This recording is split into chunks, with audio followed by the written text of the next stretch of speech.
उत्तराखंड में एक बार फिर से भारी बारिश का अलर्ट जारी कर दिया गया है। मौसम विभाग ने आज से 14 सितंबर तक के लिए बारिश का अलर्ट जारी किया है।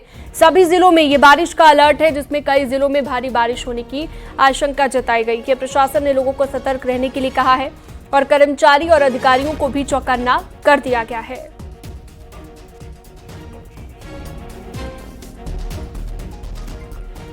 सीएम पुष्कर सिंह धामी जम्मू कश्मीर में चुनाव प्रचार करते हुए नजर आएंगे। मुख्यमंत्री आज दिल्ली के लिए रवाना होंगे और शाम को ही जम्मू कश्मीर के लिए रवाना हो जाएंगे। वहीं कल सीएम धामी जम्मू कश्मीर में बीजेपी के लिए चुनाव प्रचार करेंगे।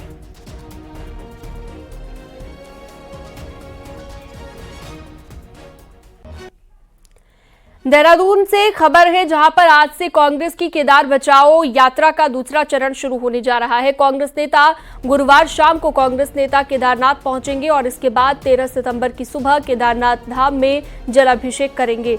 इसके बाद भैरव मंदिर में पूजा के बाद प्रेस कॉन्फ्रेंस की जाएगी। आपको बता दें, केदारनाथ में कथित सोना चोरी और दिल्ली में केदारनाथ मंदिर विवाद पर प्रेस कॉन्फ्रेंस की जाएगी।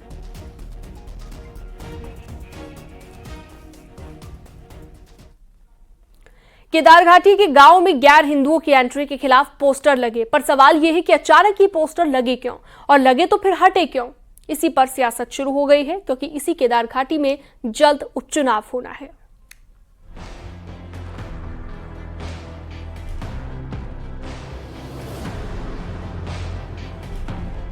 केदारनाथ दुनिया के करोड़ों हिंदुओं की आस्था का केंद्र। इसी केदार घाटी के गांव में लगे पोस्टरों पर सियासी रंग चढ़ चुका है। यहाँ गांव में पोस्टर लगे कि कोई भी गैर हिंदू और रोहिंग्या फेरी वाला गांव में दाखिल नहीं हो पाएगा। तो असदुद्दीन ओवैसी की पार्टी AIMIM ने डीजीपी से एक्शन की मांग की। मामला धार्मिक न हो जाए तो पुलिस ने बिना देरी किए पोस्टर हटा दिए। लेकिन केदार घाटी में लगे इन पोस्टरों पर चुनाव के साथ सांप्रदायिक रंग चढ़ चुका है। मुख्यमंत्री पुष्कर सिंह धामी का कहना है कि लव जिहाद, लैंड जिहाद बर्दाश्त नहीं किया जाएगा। तो बीजेपी प्रदेश अध्यक्ष महेंद्र भट्ट ने गांव के लोगों के कदम का समर्थन किया। महेंद्र भट्ट के मुताबिक बीजेपी सुरक्षा की बात पर गांव वालों के साथ है। कोई भी अगर कानून को तोड़ेगा तो कानून उसके साथ सख्ती से काम करेगा। हाँ, लेकिन ये जरूर है कि कुछ लोग लव जिहाद और लैंड जिहाद को अपना एक सुनियोजित एम मानकर जो काम कर रहे हैं, उनको उनके लिए निश्चित रूप से उनको समझ लेना चाहिए कि किसी भी कीमत पर हम यहाँ की अपनी बहन बेटियों को कहीं पर भी जो है ऐसा नहीं होने देंगे, उनके साथ धोखा नहीं होने देंगे और कोई भी करेगा तो कानूनी प्रक्रिया के तहत उस पर कठोर कार्रवाई होगी। सीधी सी बात है, भाजपा हर गांव की सुरक्षा की क्या समर्थक है। भारी तत्व गांव में जाकर चोरी करते हैं, भारी तत्व गांव में जाकर अपराध करते हैं, तो उस पर अंकुश लगाने का काम जहां सरकार का रहता है, वहीं गांव की भी निर्वाचित पंचायतें होती हैं, उनकी भी नीतियां होती हैं। उस नीति का विरोध करने की मुझे लगता है आज की तारीख में किसी को आवश्यकता नहीं है। केदार घाटी के गांव के लोगों के समर्थन में बीजेपी खुलकर उतरी तो कांग्रेस को हमले का मौका मिल गया। कांग्रेस ने सीधे इसे केदारनाथ उपचुनाव से जोड़ दिया। पूर्व सीएम हरीश रावत ने कहा, पोस्टर बीजेपी ने लगाए, अगर गलत नहीं था तो पोस्टर हटाए क्यों। हरीश रावत के मुताबिक मुसलमान, मजार, लव जिहाद की याद बीजेपी को सिर्फ चुनाव में आती है। यही केदार घाटी में हो रहा है। फिर भाजपा को अनंतोगत्वा हटाने क्यों पड़े? ये तो सब जानते हैं भाजपा ने लगवाए थे, लेकिन फिर हटाने क्यों पड़े? महेंद्र भट्ट जी को ये भी बताना चाहिए ना, ये भी बताना चाहिए। आप सौहार्द बिगाड़ करके क्या चाहते हैं? समाज और देश कैसे चलेगा, राज्य कैसे चलेगा? और भाजपा, हम जानते हैं, सब बहुत अच्छी तरीके से जानते हैं कि केवल मुसलमान, मजार, लव जिहाद आदि यही तो भाजपा के वो बताने के लिए है। इसी के नाम पर तो वोट इकट्ठा करना चाहते हैं। केदार घाटी के गांवों में गैर हिंदू विरोधी पोस्टर लगे या फिर लगवाए गए, ये जांच का मुद्दा है। लेकिन पोस्टर हटाने के बाद बीजेपी खुलकर गांव वालों के साथ आ चुकी है, तो कांग्रेस इसे बीजेपी की चुनावी चाल बता रही है, ताकि उपचुनाव से पहले केदार घाटी का माहौल बदला जा सके। दीपांकर भट्ट, न्यूज़ 18, देहरादून।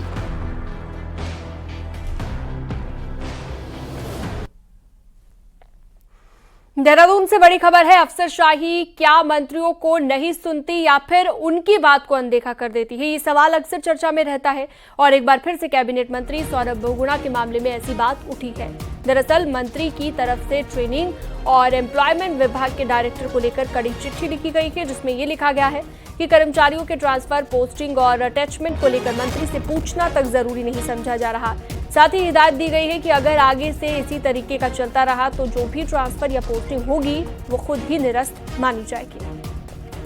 संज्ञान में ये बात आई थी, सेवायोजन और हमारे आईटीआई के डायरेक्टरेट के लेवल से कुछ ट्रांसफर्स, पोस्टिंग्स और प्रमोशंस किए गए हैं जो हमारे संज्ञान में बिना हमारी अनुमति के हुए थे।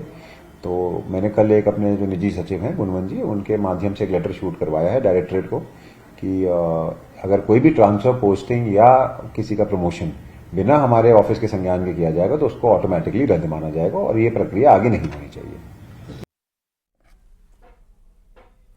देहरादून के ऐतिहासिक घंटाघर में चोरी। घंटाघर की घड़ी के तार और नोजल यानी कि चोरी कर लिए गए हैं। जो भी नल के यहां पर इस्तेमाल किए जाते हैं, नगर निगम ने पुलिस में मामला दर्ज कराया है। तीसरी बार हुई है घंटाघर में चोरी। हार्ट ऑफ सिटी कहा जाता है घंटाघर देहरादून का, लेकिन यहां पर चोरी की वारदात सामने आई और तीसरी बार यहां पर चोरी की गई है। उनके घंटाघर में चोरी हो गई है। मैं अभी मौजूद हूं ऐतिहासिक घंटाघर के पास। आप देख सकते हैं कि ये घंटाघर की इमारत है, एक ऐतिहासिक इमारत है जिस पर घड़ी लगी हुई है और ये घड़ी आपको पल पल समय बताती थी और हर घंटे के साथ बेल बजाकर ये आपको एहसास कराती थी समय का। ये एक ऐतिहासिक इमारत है जिसका 1948 में इसका निर्माण हुआ था और 1953 में तत्कालीन परिवहन मंत्री लाल बहादुर शास्त्री ने इसका अनावरण किया था। लेकिन इस इमारत को हार्ट ऑफ सिटी भी कहा जाता है, देहरादून का दिल भी कहा जाता है। लेकिन अब देहरादून के दिल की जो धड़कन थी, जो इसकी सांसें थी, जो घड़ी टिक टिक करती थी, उसकी टिक टिक थम गई है और इसके पीछे एक बड़ा कारण है कि यहाँ पर चोरी हो गई है। घंटाघर की इस घड़ी को जो वायर जोड़ते थे वो वायर चोरी हो गए। नगर निगम ने घंटाघर के चारों ओर आप देख सकते हैं जो ये सर्किल बना हुआ है, यहाँ पर लाइटिंग की व्यवस्था की थी, रंग बिरंगी लाइटें, यहाँ पर फाउंटेन की व्यवस्था की गई थी।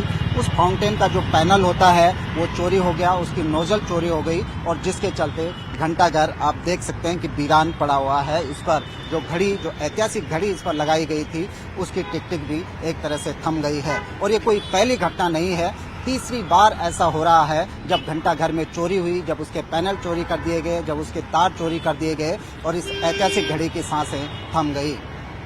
कैमरा पर्सन दीपक उपाध्याय के साथ सुनील नौपरवार, न्यूज़ 18 देहरादून।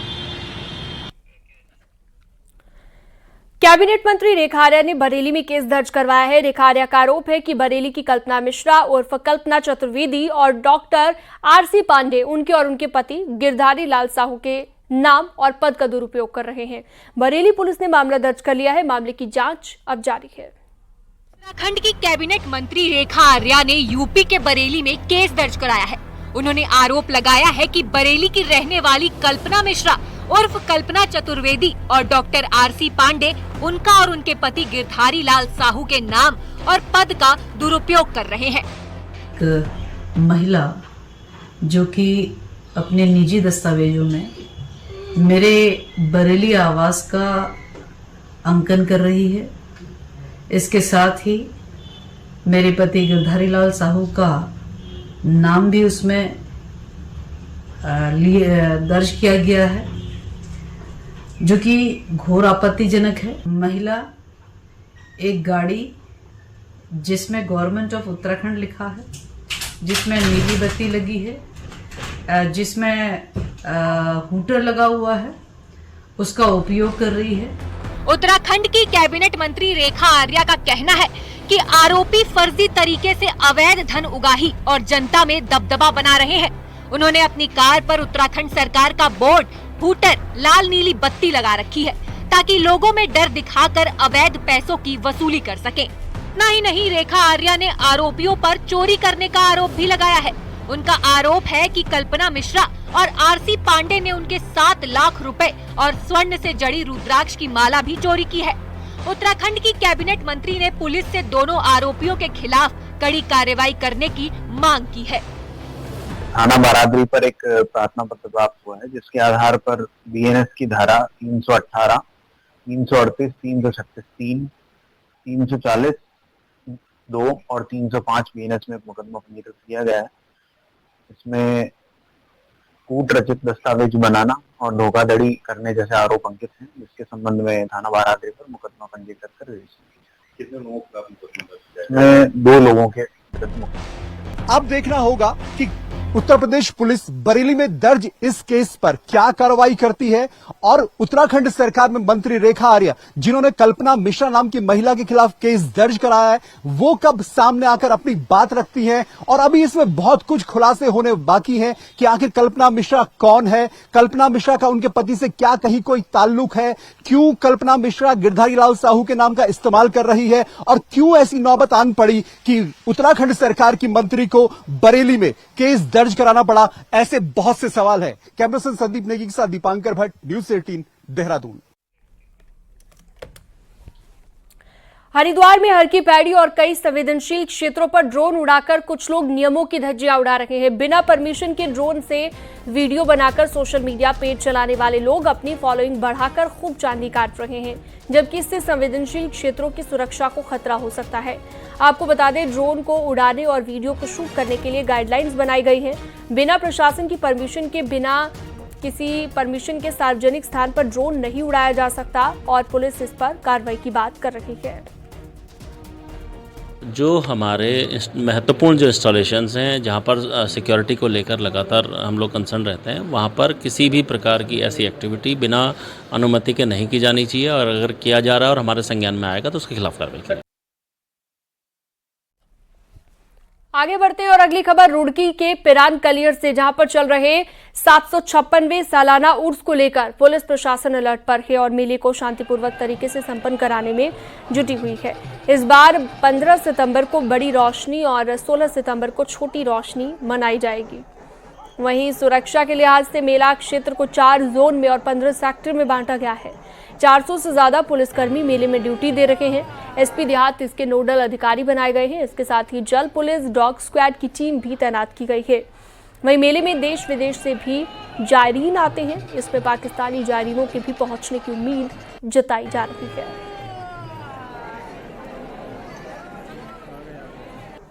जो टोटल पुलिस बल है उसमें 4 जोन और करीब 15 सेक्टरों में हम लोगों ने इसको विभाजित किया है और जो हमारा टोटल फोर्स है करीब 400 से ऊपर पुलिसकर्मी इसमें लगाए गए हैं, जिसमें इस जनपद के बाहर के भी लोग यहाँ पर आए हैं। इस मेले को सकुशल संपन्न कराने के लिए हम पूरी तरीके से सुसज्जित भी हैं और पूरी तरीके से हम लोग इसमें लगे हुए हैं